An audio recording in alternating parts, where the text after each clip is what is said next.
looks like your new. Which, remember, we didn't really ask for any changes except for technical. You have something I don't have. Is it in my box right now? No, you got it. This is. Oh, I thought But they you just meant handed out. Yeah, they just handed it out. The Ways and Means Committee is now called to order. Mr. Clerk, would you please call the roll? Alderwoman Cruzen. Good morning, sir. Aye. Alderwoman Florida. Present? Alderwoman Behringer. Present. Vice Chairman Williamson. Here. Alderman Moore. Here. Alderman French. Present. Alderman Vaccaro. Present. Alderman Carter. Chairman Kennedy. Here. 8 present, give a quorum. Thank you, Mr. Clerk. We have received a response from the Board of E&A based upon the recommendations that we sent over to them. That material should be in front of you. You each should have a copy of it. And Paul Payne will walk us through it. They did adopt the recommendations that we made, as well as there are a few other changes. Mr. Payne. Mm-hmm. Thank you, Mr. Chairman, and good morning, members of the committee. What you have before you is a summary of the proposed changes that E&A voted on yesterday. These incorporate both requests from this committee as well as some other changes, and I'll walk you through them. The first page is the summary of all those items, and the pages that follow are the detail. The ones in bold on that summary sheet are the ones specifically requested by Ways and Means. If you recall, your request from a monetary standpoint was a $135,000 increase in the crime prevention professional services in the public safety sales tax fund. That request has been accommodated, and in doing so, you look at item number 1 on the summary list. That was we've increased the drug court allocation on the general fund side, which freed up $135,000 on the public safety sales tax side. So you can see that reduction on item 8B there, which allowed for that $135,000 increase in that fund. So that's how that was done. There was also an outstanding issue regarding the sheriff and the funding for 3 position deputies.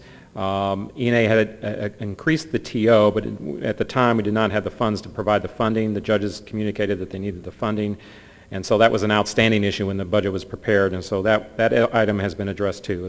That's provides the funding for those 3 positions. And there was also the request for election software from the Board of Elections, I'm sure you're aware of. That request also went to E&A. It was for $80,000. That was also accommodated, again, in general fund. Now, the source of these funds has been a reduction, actually it's a reduction in the Parks Division salary charges, but the actual source is the fact that the bond funds used for the recreation center improvements are now coming to a close. They've completed the north side as well as south side, and as well as the other improvements to the other centers. However, since they're bond funds, they can only be used for debt service, so there's a restriction on that.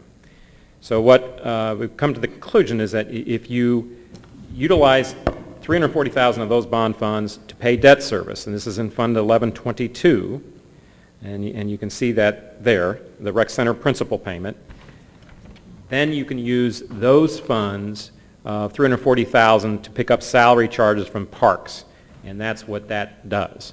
So by freeing up the bond fund payments for debt service on the rec center improvements, that provided the charge off to parks, which accommodated those other 3 increases I spoke of. Now, that was to address those general fund items.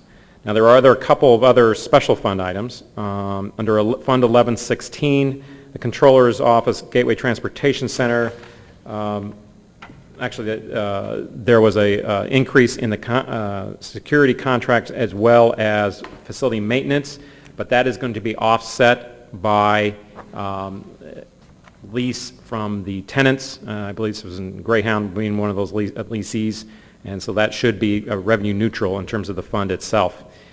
Under the health grants, and that would be Fund 1166, and when you heard from the Department of Health and Hospitals, Pam Walker indicated that they had received a grant to fund some positions that had been originally requested but not granted. One of those was for the CHIPS implementation, and that's the Community Health Improvement Plan, and another was for the weather alert person for the health division, and there was an environmental engineer position as well.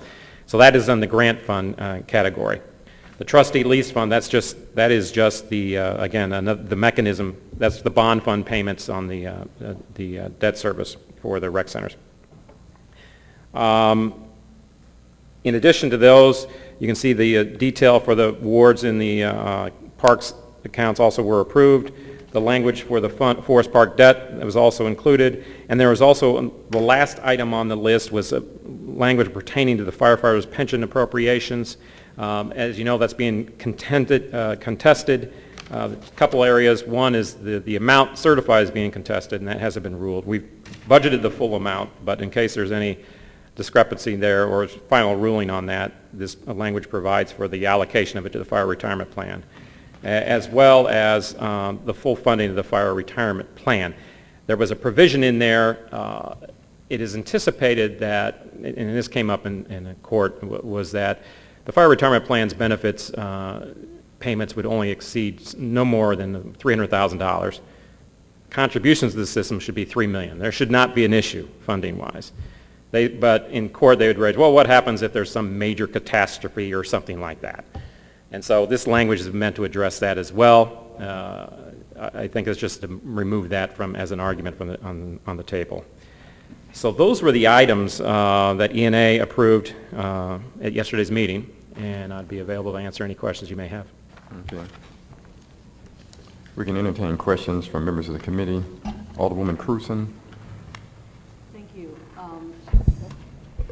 Paul, on the health grant and the environmental grant, is that additional funds we're receiving, and this is just the offsetting expense?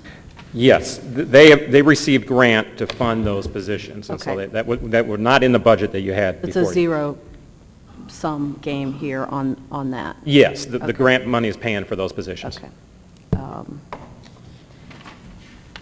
No further questions. Thank you. Alderwoman Florida. No questions. Alderwoman Behringer. I do have a question, and I apologize, I don't have it with me, but the Director of Public Safety had sent us a report, and in that report, it talked about the Prop S money, which is the money that everyone's been discussing. And when I went through the report, it showed the people who were given the grant money hadn't spent it down. Where is that money from year to year? Because we're talking about the last 2 years, it's not been fully spent. Well, if it's not spent, and let's say you have a contract against it, it would still be Allocated. encumbered against that contract. But it doesn't go anywhere. Until it's released, it would still be encumbered against that contract in that fund.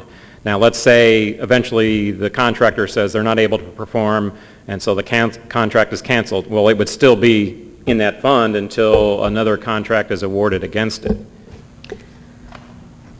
So I guess in the applicants for those grant Prop S funds, do they or do they not have an expiration date on when they must spend the funds down? That I'm not as familiar with in terms of the details of Yeah, they have they do have a contract that has a specified date to it, but it's not following the city's fiscal year. The request for proposals, from my remembrance, last year went out during the summer. They were really not funded until September. So it's not following the city's fiscal year. That's So possible too, yeah. They end up encumbering it and holding it in relationship to the contract till they finish within that year period.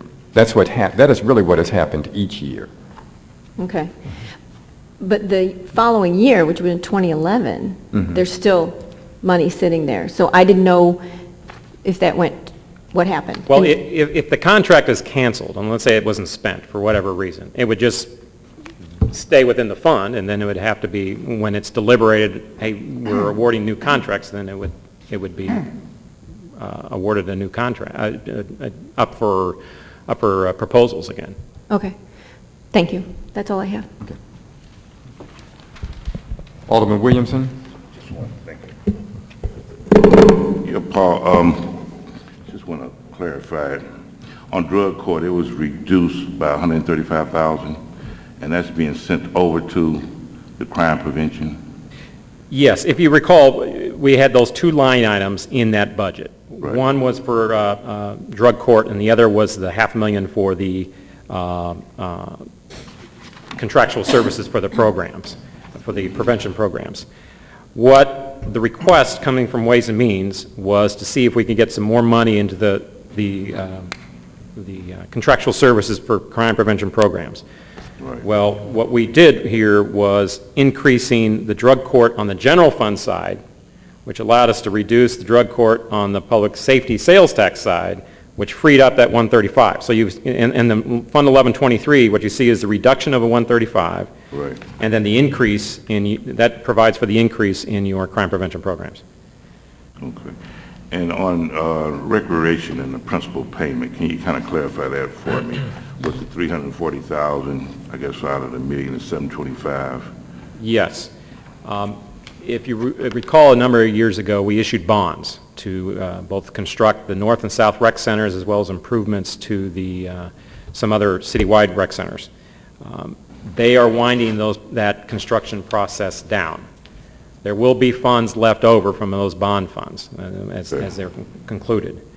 However, since they're bond funds, you can't just spend them on anything. You have to. The only alternative is to spend them on paying down the debt.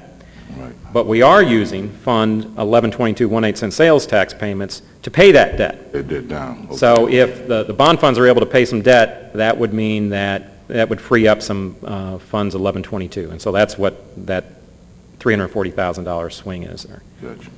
All right, that's all I had. Thank you. Alderman Moore? No. No questions? Alderman French? Yeah, thank you.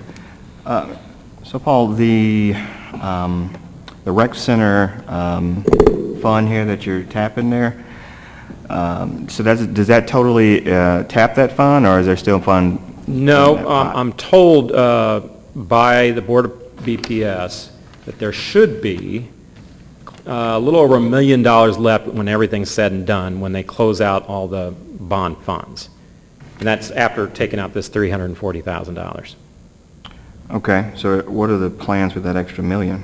Well, what I would recommend, and there's a problem with this fund in that the 1/8 sales tax is currently providing about $4.3 million a year in revenue.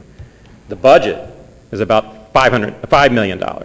So this year, you're basically taking a fund balance and draining it, and you're taking $700,000 to cover the total expense. Part of that is the North Side Rec Center subsidy, which originally was programmed at $700,000 and it's now $1.2 million. What I would suggest in doing this is that in FY15, you're going to have a funding issue, is allowing those funds to remain within Fund 1122 to ensure that you've got sufficient funds to provide the full subsidy for next year, for FY15. Okay. Okay. That's my only question. Thank you. Alderman Vaccaro? No questions. Okay. Are there any other follow-up questions from members of the committee? I think we need to first put the committee sub before us. Did you have anything else to add about what is going on? Okay. We can entertain a motion to adopt the committee substitute. To place it before us, pardon me. I'll make the motion that we put the committee substitute before us. Second. It's been moved and seconded that we place the committee sub for Board Bill number 1 before us. Any discussion on the motion? Not, Mr. Clerk, would you call the roll? Alderman Cruzen? Aye. Alderman Florida? Aye. Alderman Behringer? Aye. Vice Chairman Williamson? Aye. Alderman Moore? Aye. Alderman French? Aye. Alderman Vaccaro? Alderman Carter, Chairman Kennedy? Aye. 8 yes votes, 0 no votes. The committee sub stands ordered. By a vote, we pass the motion. We can now entertain a motion to adopt committee substitute for Board Bill number 1. So, second, Been moved and seconded. previous rule. Are we adopting, waiting for you with us? Yes. Okay. It's been moved and seconded that we adopt committee substitute for Board Bill number 1. Any discussion on the motion? There's been a request for previous roll. Any opposition to previous roll? Seeing none, by your vote, we have adopted committee substitute for Board Bill number 1. That really completes our agenda for today. We do have 2 bills next Tuesday, 91 and 71, which summaries have been sent out to you. So we'll be back here at the other side in the leisure room then. Okay? All right, that adjourns our meeting. Thank you.